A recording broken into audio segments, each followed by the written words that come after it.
I'm Maura Pilcher. I'm the director of the Grantwater Art Colony. Thank you all for being here. Like I said, I wanted it to be intimate. This is very intimate, and hopefully still we can have some really strong conversations. It is something that we've been talking about at the university for years, and Loyce has especially been focused on these concepts for years. So that's why I was very pleased when she agreed to moderate today's session. So with that, again, in the interest of time, I'm going to pass it over to Loyce. Because we wanted to really focus in on the conversation with practitioners and artists, I'm not going to do a full introduction in terms of our guest credentials. That is available either online or I believe in the little booklet. Are you guys in the booklet?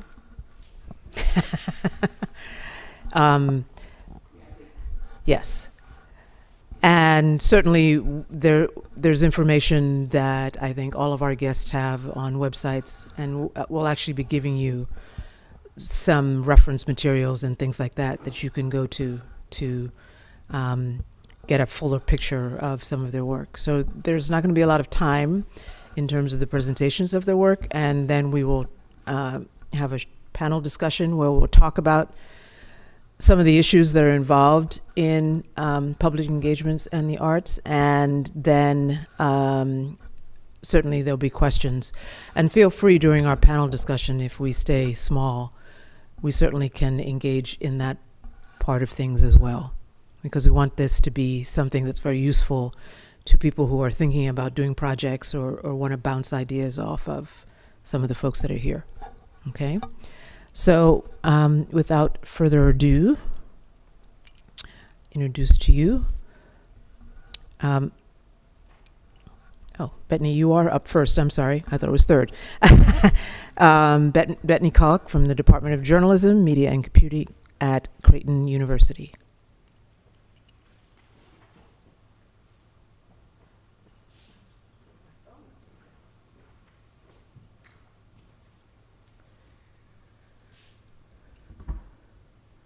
All right. Hello, everyone. Just can look here, which is good. It's about the size of my class normally anyway. So I am an assistant professor there. Just turned in my tenure packet. There's a lot of this happening for the next few months. Yes. So I thought I would just share a tiny, tiny bit about how I came in to start doing this kind of art, because nobody talked about it in school to me ever. It's kind of depressing thinking back about like how much I could have done more in this route had somebody even entered the words into the classroom about community art and community engagement. Graduate school, still nobody said anything. And so towards the end of my time in graduate school, I started to do murals.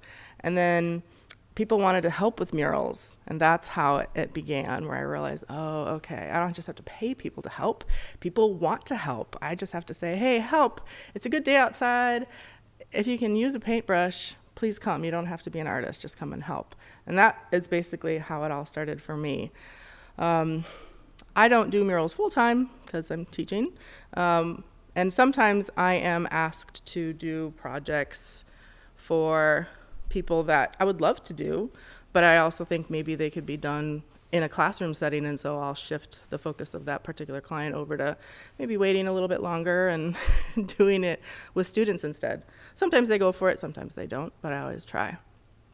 And so right now I'm putting together a guide, don't really know how else to say it, to help people who are interested in doing specifically collaborative murals with communities. What are some helpful things that are really great to know before you embark on such a journey? I stumbled into it and I learned some things the hard way. Some things it was just pure out of luck that it worked out really well. That's how I'd say my first few collaborative ones were just, looking back, I was just really lucky about the group of people that I was working with, that everything worked so smoothly. And then over the last couple of years, there's hiccups here and there that I can talk more about. This particular image is one where we had a lot of community participation in the painting process, as well as in the subject matter discussions. But this one was me, it wasn't with the class, but it's such a great shot, I had to use it.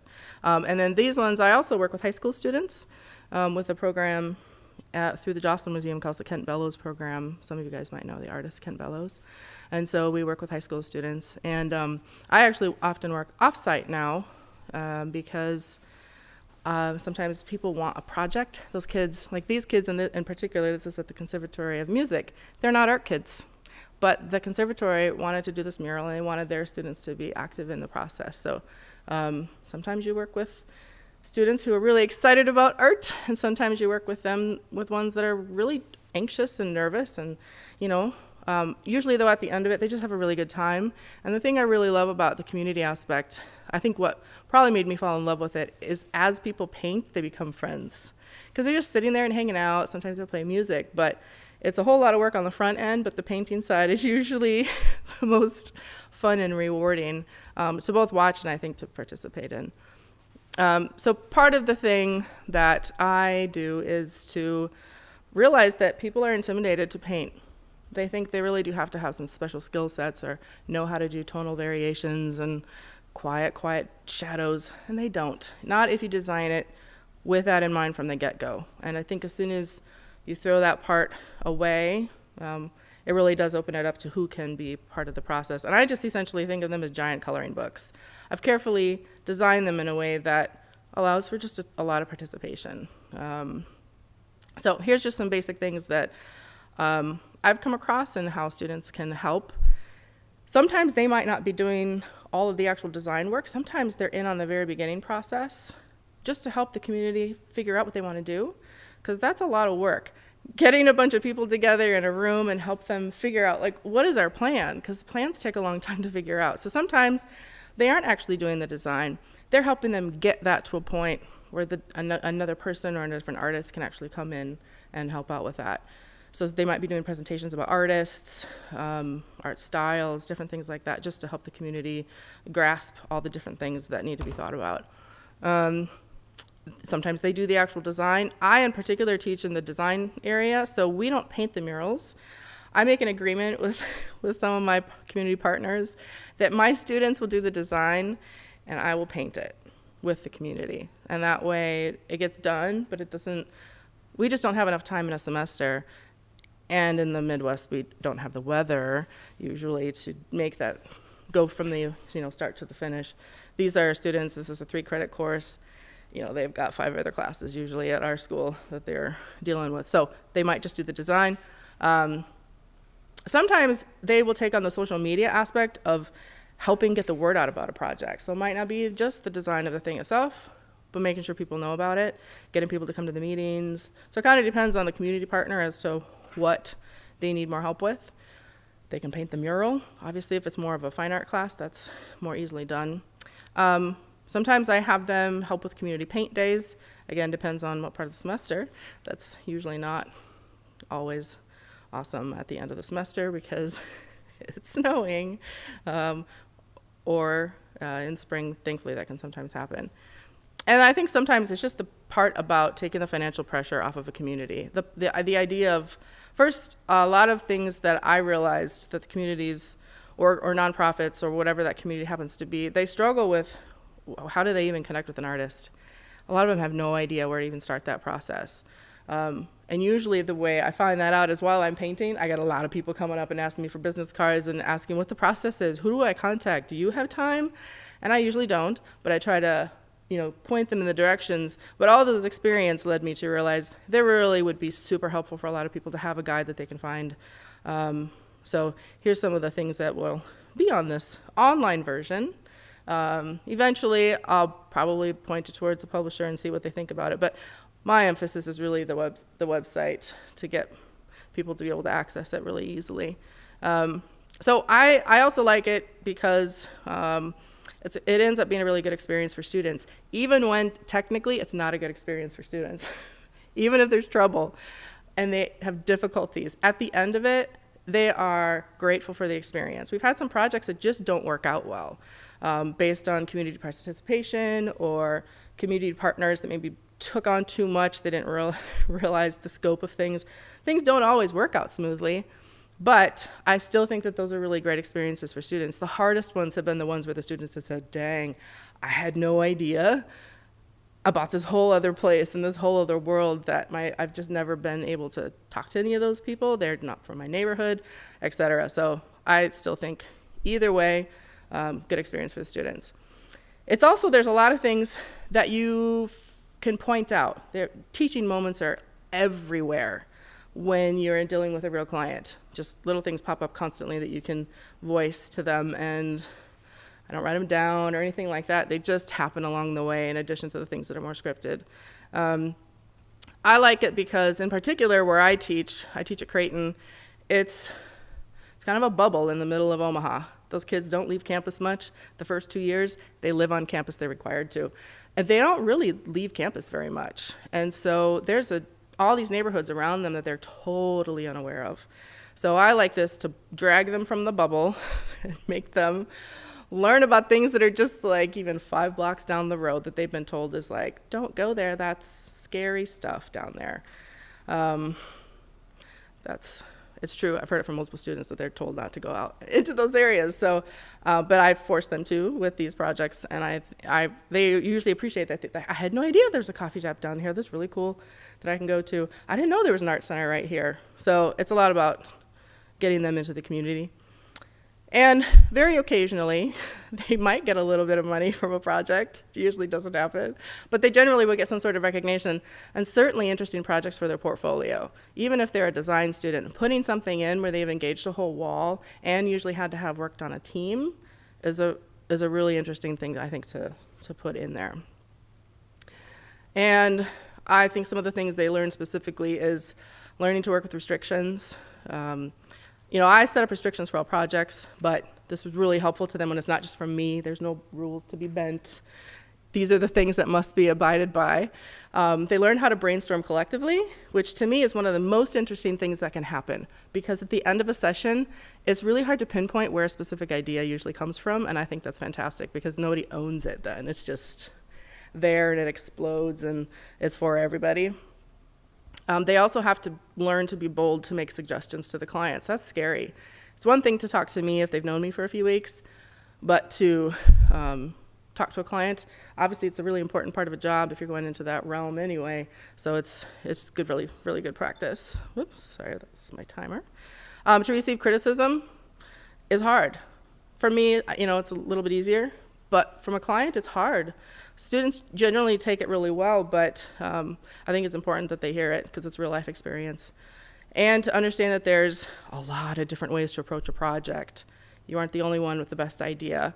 There's 6 other students, who have fantastic ideas also, and just the range that you can go with it, I think is important for them to see. And the working on a team thing is good for them, despite the problems that will happen with it, inevitably. It is good for them because most of us have to work on teams when we're out of school. So the types of collaboration that I think make sense for school projects, or at least community school projects, all of them I say designed with a community. I don't want this stuff ever just given to a community. It has to be designed with them. So talk about the subject matter, multiple meetings. And then you bring your sketches and you talk about those, and then you finalize these and you talk about those, and then finally, some might end up getting painted by the community, some are painted by artists and community, and some are just painted by the artists.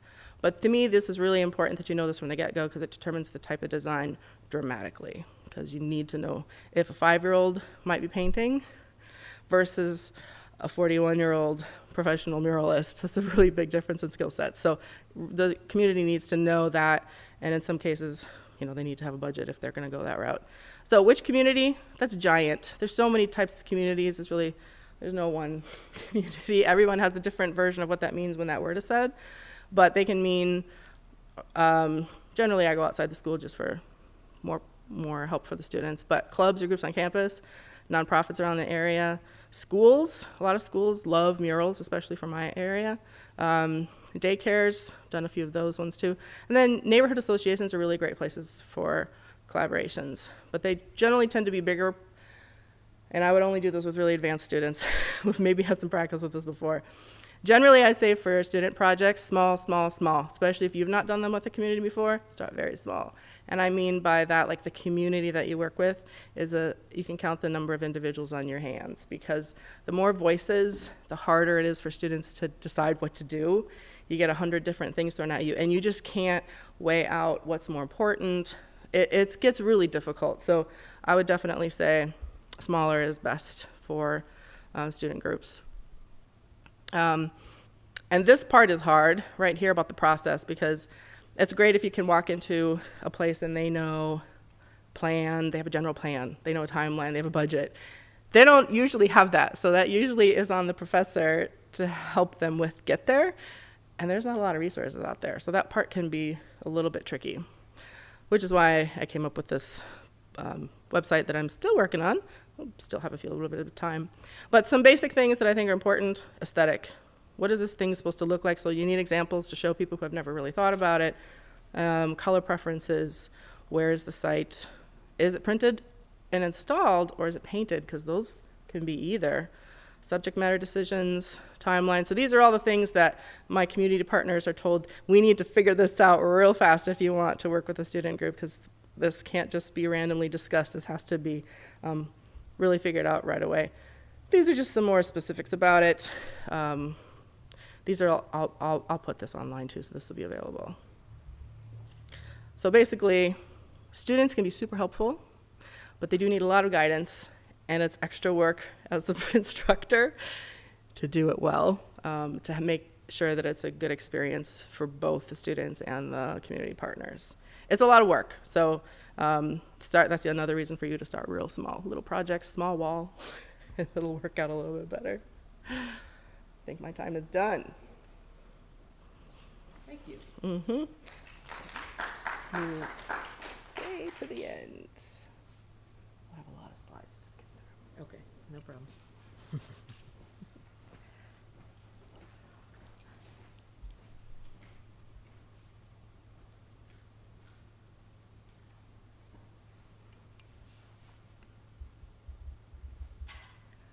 And please, by all means, with our guests, if there are parts of your murals as we have our conversation that you want to go back to so people can take down the information, or you'll be able to have this as part of the live stream or other things as well. Okay, so our next guest, Carrie.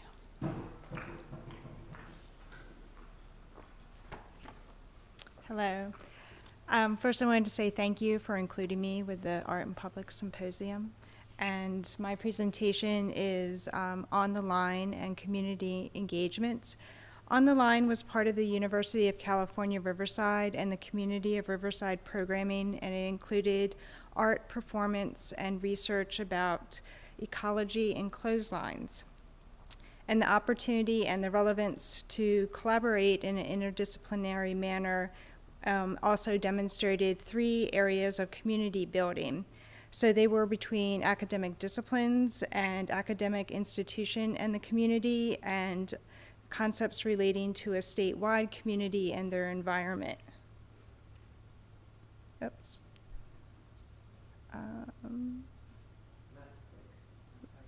Oh, I'm a Mac user.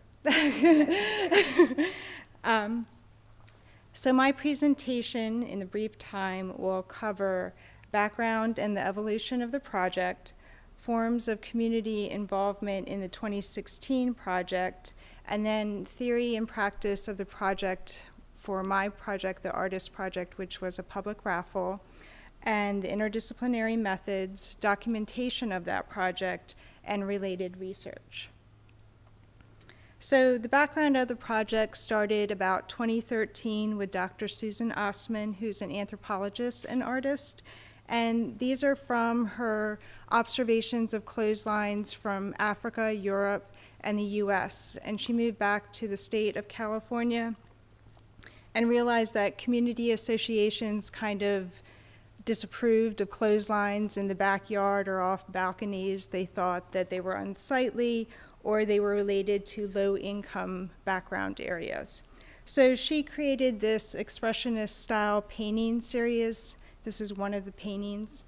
And it related to observations, investigations of the loss of clotheslines in the California landscape. So from this body of work that had a solo exhibition, she began to integrate other concepts related to lines, like lines of communication and things. So it kind of expanded a little bit into this graduate seminar. And there was 2 graduate seminars in 2014 and 2015, and they included the University of California, Riverside graduate students.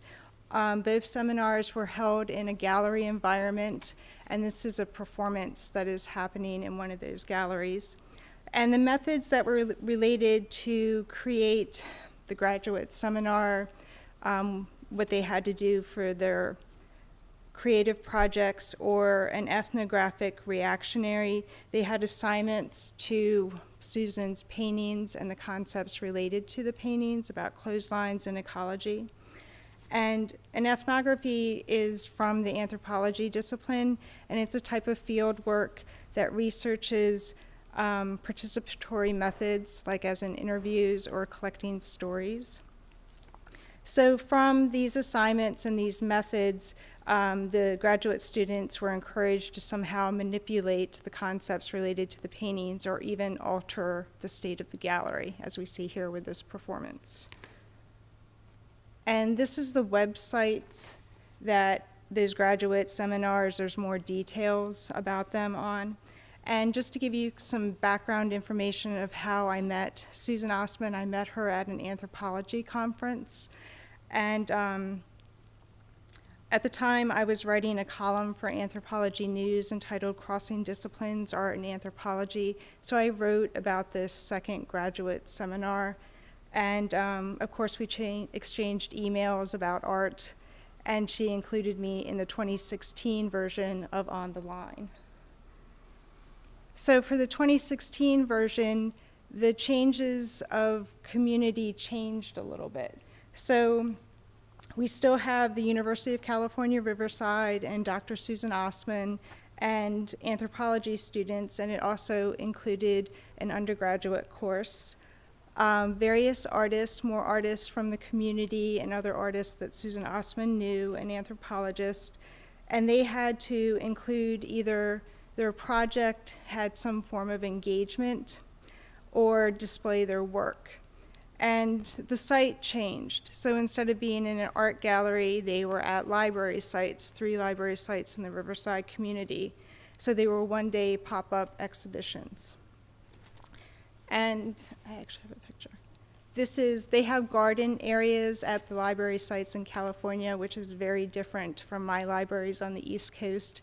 So this is one type of gathering at the Casablanca Library. And the last form of community, which is very important, is the public engagement. We need a public audience to come to these events for that exchange. So for my part of the project, it was a public raffle, and it was basically a form of participatory and engagement, and it was included in all 3 library sites. So it promoted the engagement with the 2015 California statewide legislation of the right to dry that makes it legal to dry laundry outside. So when Susan Ostman started this, it was kind of frowned upon to hang your laundry out, but as we know, California had its own kind of crisis with its environment and ecology with a drought. So there was a huge change also with the state. So the raffle prize included, as we see here, the clothespin and the clotheslines. And so the raffle was created to engage the community. And during this process of creating the proposal, I viewed the library sites also as a site of information, because the community goes to the library for knowledge or information, and also a community resource. So that was kind of also built into that. So on the other side of the academic disciplines, the cross-discipline methods, I was also emailing with some of the students in the anthropological theories of the arts. That was Susan's class. So the one student Edith, she took up, there's 3 of these sites, and I only visited the 3rd one because of funding. But the first 2 sites, she managed the public raffle, and she was also very familiar with the demographics of the Riverside community. So she included a bilingual approach, as we see in this sign. So that made it more inclusive. And then for the anthropology side, as the students were starting with the raffle idea and offering raffle tickets, they would try to strike up more of a conversation to talk about California ecology, or also to collect laundry stories. We all have some kind of recollection with how fresh air makes the laundry smell. So the public raffle, as part of the programming, offer the opportunity for community building on this academic scale of crossing disciplines, but also to inform the residents of a small act they could do to help their environment. So documentation of the project. With social practice, it's always very important to do some kind of documentation. So we did visuals, we did some video, but I also included a form of writing, text, and that was in the form of a blog. So the blog, I viewed it as a collaborative way to write about the raffle and utilize new media to extend the participatory concept between the library sites and also social media, another public space. So Edith did write on the blog. This is one of her posts about laundry stories. So she contributed her experiences, the methods that she was using, and also the bilingual approach. And there was another student that I worked with for the 3rd space. He also wrote on the blog. And these were my references, but they're all kind of scrunched. But that's okay, that's just part of the... So the public raffle project was utilized to engage with multi-voiced experiences with academic, community, and related ecology concepts that were represented in the on-the-line programming structure. And it's very brief, I know, and there's a lot of details, but hopefully within the questions we can flesh that out. So, yes. Okay, thank you. Yeah, it's hard to edit.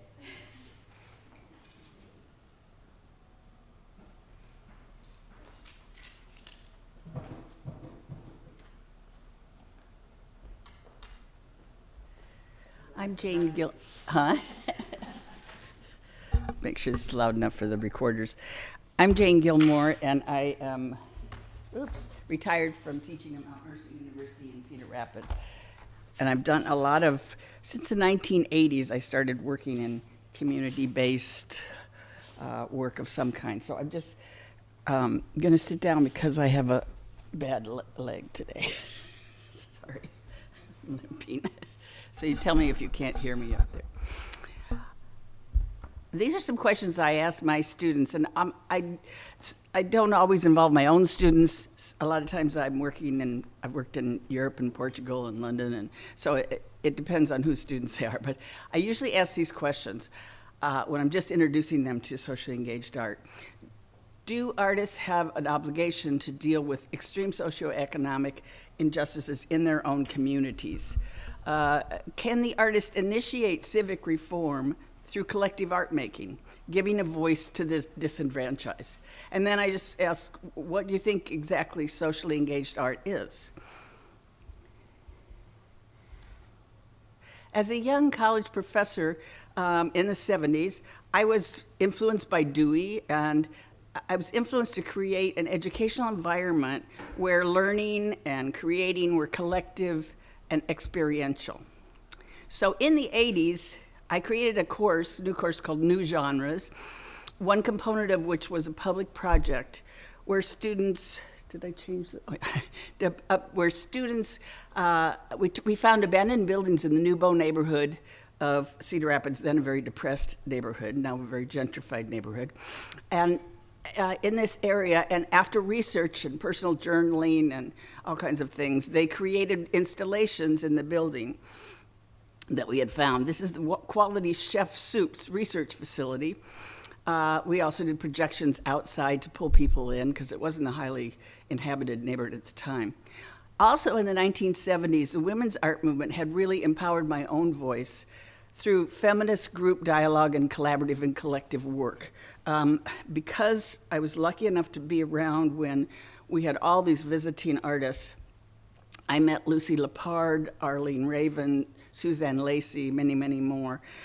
But all of these in particular advocated for using art as a vehicle for social change. So early on, I really, unlike your situation, I really was exposed to art as a possibility for social change. Then while living in Lower Manhattan in the mid-'80s, when the homelessness was really getting out of control, I changed my practice. I had gotten an invitation from the National Coalition for the Homeless to work with a writer who was doing workshops with AIDS patients at the Federal City Shelter in DC. So at this time, one portion of my work became participatory and collective, dealing with disenfranchisement and the loss of identity.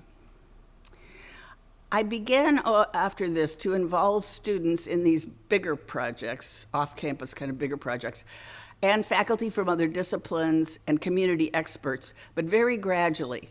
At first, in a very unstructured way, which had its ups and downs. This is a note that I found by a homeless man and a different homeless man in London.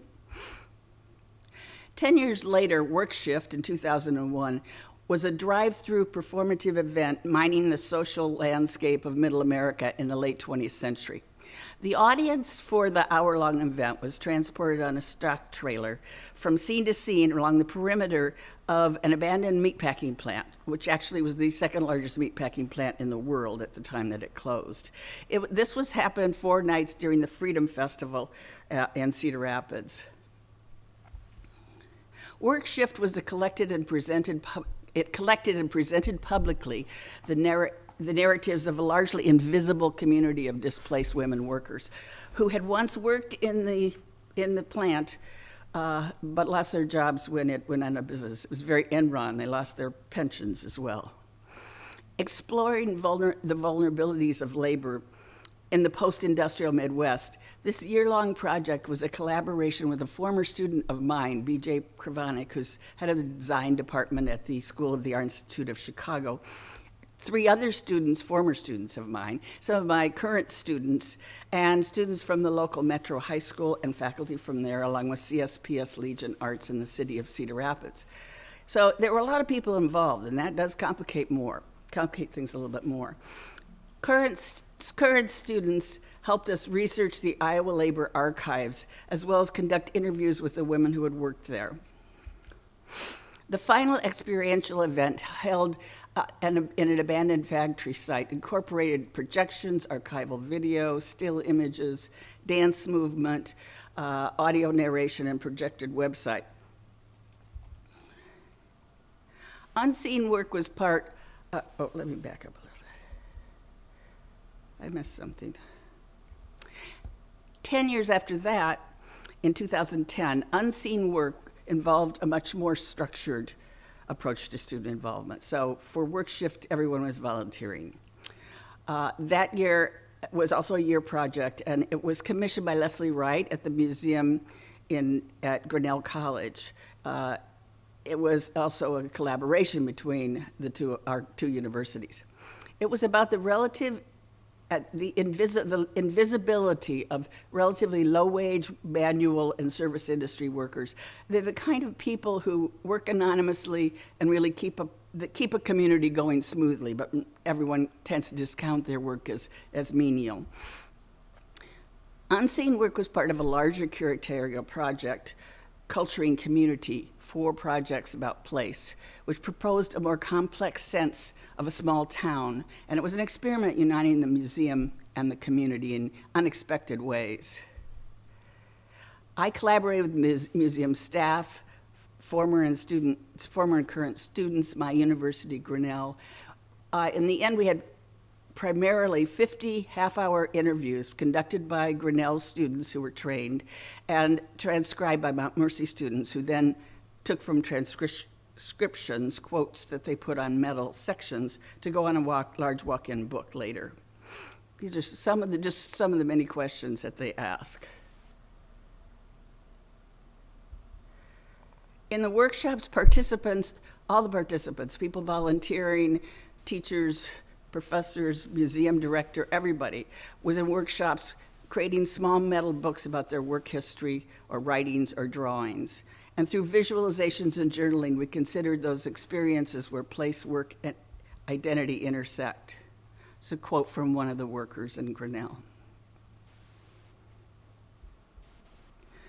In this case, all the participants, students, everybody, had to be thoroughly vetted by the university and any other involved organizations. So the students were given lectures about the purpose of the project. They were interviewed, they were given questionnaires, they submitted essays so that if they wanted to be selected for the interview job, they submitted references. After an initial orientation to those project goals and the structure of the piece, they were invited to contribute ideas and were trained or further trained in their areas of expertise. We had a website, unseenwork.com. We had community meals. We had visits to businesses. And so all these elements, once again, were put together. The handmade books, the contributed work, the objects, the video interviews, archival photos were all put together in a final 4-month-long participatory installation that was a communal environment where makers and viewers could share. Embedded in the large book, you will see, I guess you can see it better than last, but in the large book there are embedded certain selections of the video interviews of workers. Focusing on the notion of both community and art as concepts and forms in constant flux, we had nurtured a connection between the people in the community who felt disenfranchised, but also, and among the people in the community who felt disenfranchised, and between those in the community who felt disenfranchised and those who didn't, those who were more in power. A couple other views.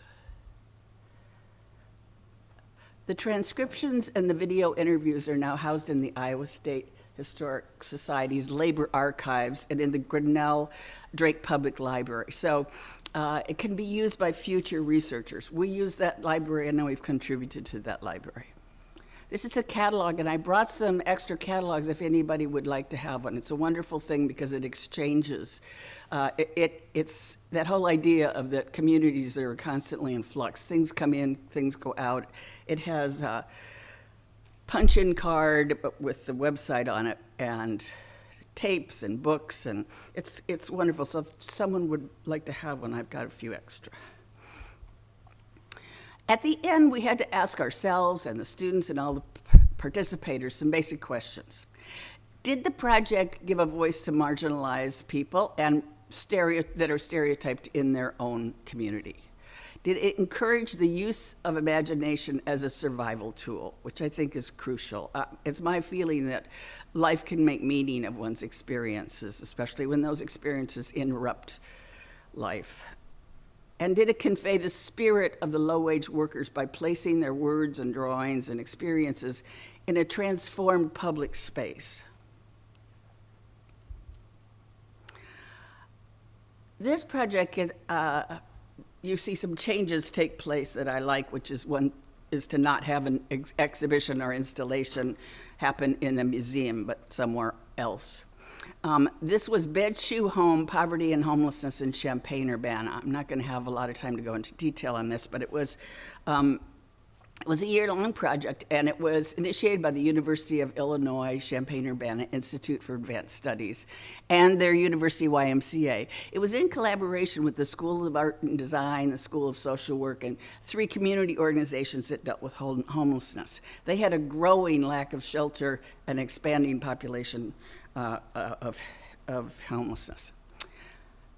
This was more structured, students involved, had one of the main purposes of it was to involve students And one of the main goals was to educate students about homelessness, but also to involve them in an engaged process. There were, again, introductory lectures, questionnaires, reading lists, and assignments. We actually created kind of a syllabus for the project. There were workshops. Students were involved in various, everyone, not just participants, but students, professors, everybody had to be involved in learning, going to some of these workshops, the metal embossing, the journaling, handmade books. And this created a chance for people to dialogue with those who were disenfranchised. Graduate students were particularly invited to contribute ideas for extending the project. Scheduling and participation and organization were difficult, but we organized those. Oops. Again, it was a 3-month-long participatory exhibit. It involved more community workshops during that 4 months, or during that 3 months, and lectures and media presences and yoga classes and group dinners and potlucks, all to keep the fire going, so to speak. But it all happened in the large YMCA Gallery Community Center. I think using a non-museum setting gave us really a much better access to a broader audience, and it provided a continuing forum for the community to dialogue with the homeless. And they all did come. At the opening, there were literally 500 people, and for once, all the people from the shelters came, and that's very rare. What happened? It's not moving forward. Hello. Well, it's stuck. Maybe this way. Oh, thank you. For some reason. That was very good. In this particular one, students really, as I said, had to be interviewed. Some students were selected to go with me to the soup kitchens and drop-in centers and domestic abuse shelters as coordinators and interviewers. Again, they had to be vetted by all those places as well as the university. Others really weren't suited to that, and it was very much the case with some students who had English as a second language or came from a culture where they had really never been around homeless people. Others continued to work in research, to develop websites, to document the workshops and the processes, and to keep the social media presence going. A couple of examples. These are small book. My father used to take us to the zoo. I thought the animals were unhappy, but he said they were okay. And one day I just asked the zookeeper if he could just let them out. These are drawings they did with their eyes closed of their hearts. And this is a visualization process that I use. And then they write about what they draw. And this is usually creates some really revealing and interesting writing for them. And some drawings of space. In the end at the end of the semester, we had to ask the students, and we asked the students to write about this question: how does one gauge the aesthetic and ethical issues of a socially engaged process? Was the project able to empower a cultural outsider and encourage long-term solutions? That's the hard part. And most of all, what did everybody get left with? I mean, what can they take from what happened and go forward with? So I think an essential question in socially engaged work must be that you must empower all participants, including students, staff, volunteers, everybody from bottom to top. You must encourage them and empower them to build new communities within existing communities and to make their voices heard.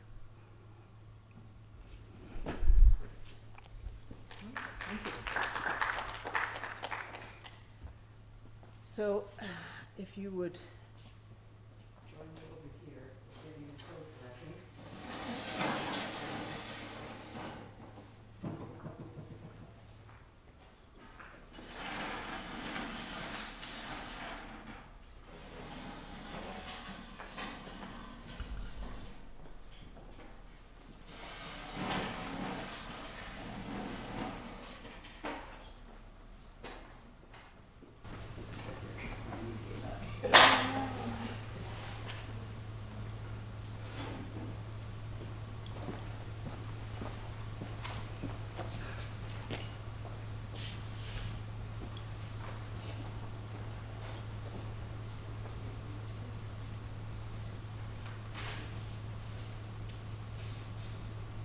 since being filmed, we will have to use the mic. That's going to be a little artificial, but that's okay. All right.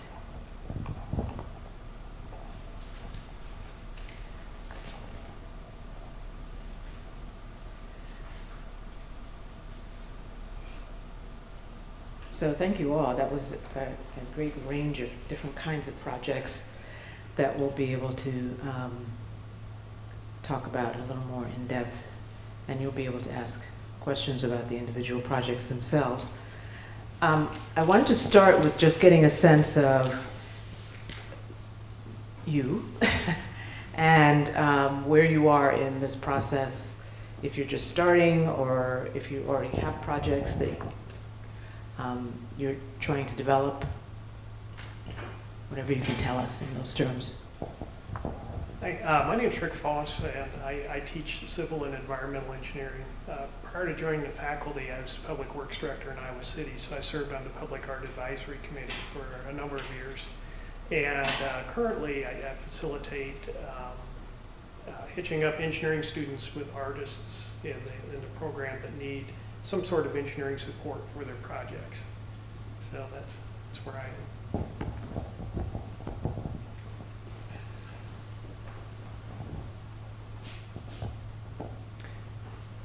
Hi, I'm Terry Conrad. I teach printmaking here at the University of Iowa, and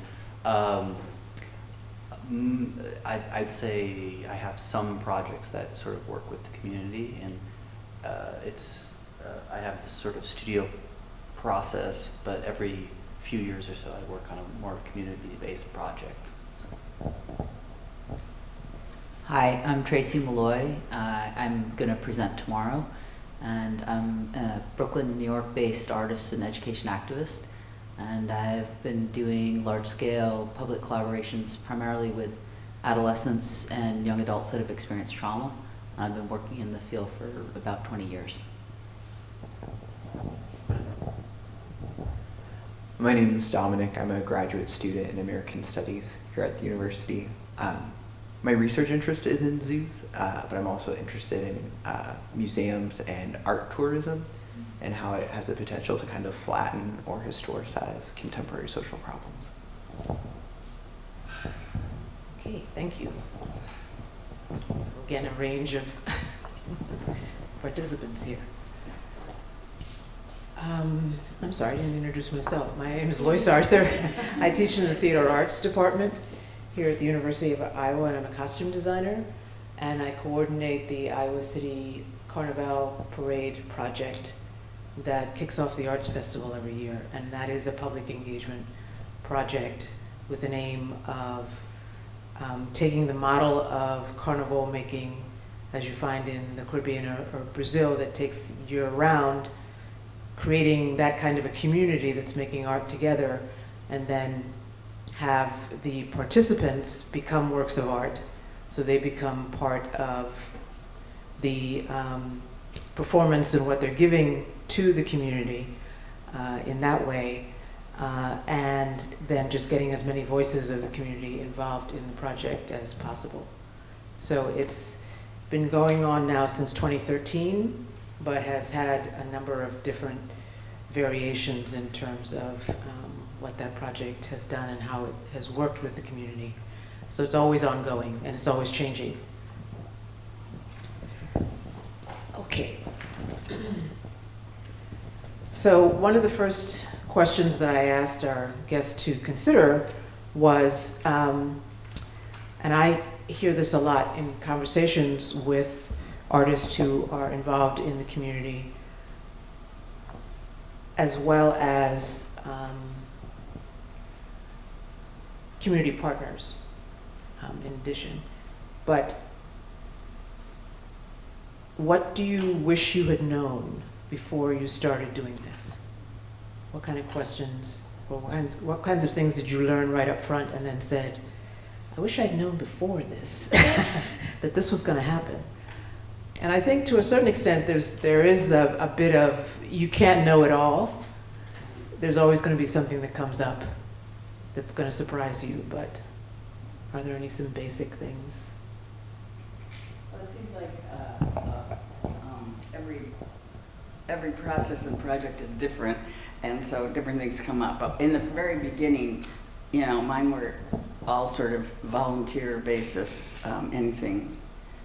I wasn't really vetting the students to find out who's appropriate for what, but I was also very close to the students because I teach at a small school where the classes are small, so I had a feeling who would work out for what. But then when I got into bigger situations, like in London or West Coast, I really had to get some advice about how to do it. Also, when I was first asked to work with Federal City Shelter in Washington, D.C. with the homeless, it's a huge 1,000 people homeless center, and there had been a writer doing workshops with, I said I couldn't do it, I'm not an art therapist, I just, you know, I'm not qualified for this.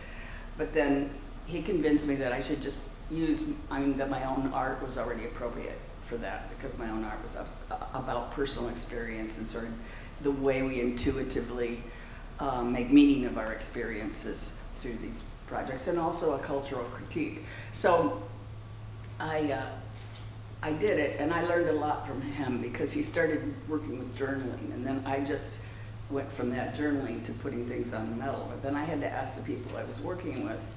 I suddenly started thinking, homeless people with AIDS, this is so precious. This metal is really precious. It makes it seem like a kind of romanticized version of all of this. And so I asked them, I said, well, we just make notes and do this big empty storefront. And they said, no, we want it to be the metal because people can see their reflections in our words. You know, so they really you really do have to listen to the people you're working with, maybe more than you listen to the people that ask you to do it in the first place.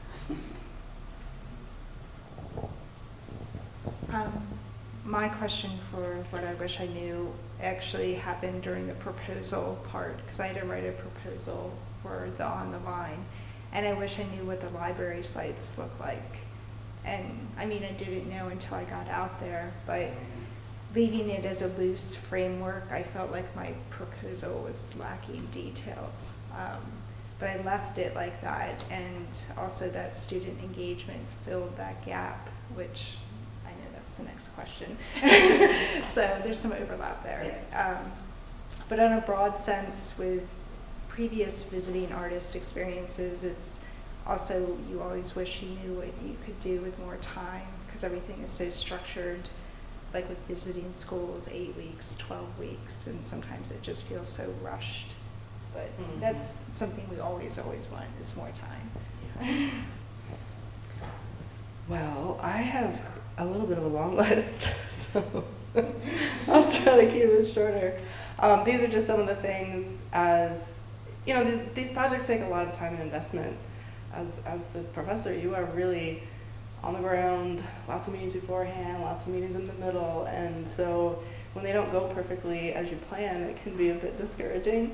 But over the time where I just realized that one helps me understand the next one, and so if they don't turn out perfect, and if the client doesn't love the result, it's okay, because it helps them understand better what they do want, because that's a lot of issues with the murals. There's a lot of people and they want a lot of things, and these are permanent, semi-permanent structures, and so people are invested, and some people can get upset, and if some people are at odds with the group, it can get messy, which is why I emphasized smaller groups are better. I made the mistake of doing a really big project with big community, and there were too many voices in the mix. There's also, I think, when you work with communities, there's history there that you're not aware of all the time. I found out the hard way with my university that the people that the community partners had invited us, that community didn't really want us there. There had been bad blood between the university and that community, and I was unaware of it. That was way before my time, and I'm talking like 20 years before. But people in that community hadn't moved. They held on to those things, and they did not want us there. So these poor students are just like listening to the grievances of people from a long time ago that we can't do anything about. But we ended up just bowing out and realizing this is not going to be a good project for us, because too many people are really heavily invested and still upset with our students. Not our students, with the university, which of course our students represent. So that was a whole new thing I'd never anticipated. So there's surprises when you work with communities, I guess is a big one. community partners don't always do their due diligence. They're busy people, usually it's volunteer, but that can lead to some issues when you actually start projects because they might not have contacted people that they should have. And I'm not the person that would do that. I'm not that person. So sometimes community partners can harm the process a little bit. Most of the time they're super enthusiastic and it's never an issue of them wanting to succeed. It's just things fall through the crack or they just haven't done it before. And whenever you're new at something, you forget stuff. So, like I said, small groups are easier to deal with.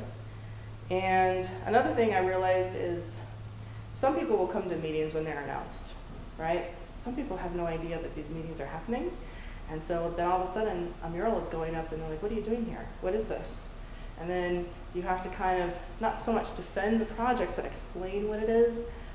Let them voice their concerns to the people that made this project happen. I have no control over that part.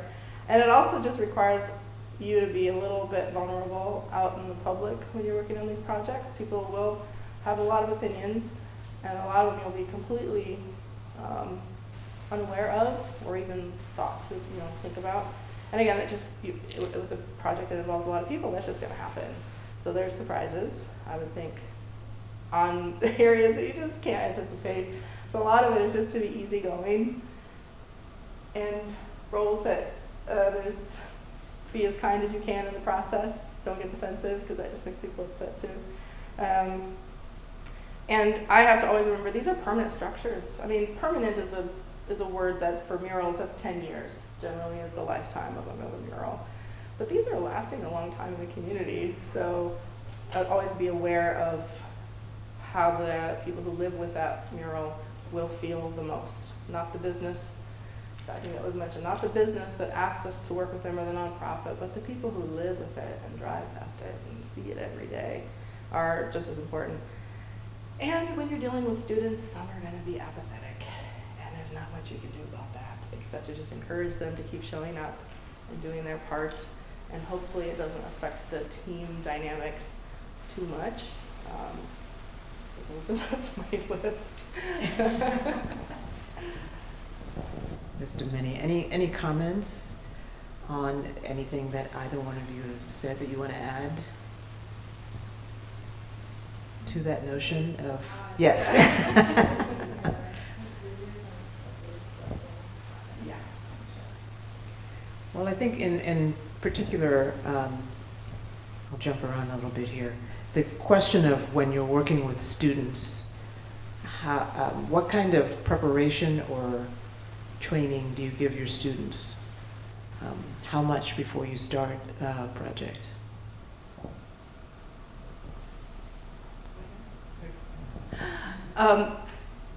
As was mentioned by someone else, it's also just dependent on what the project is.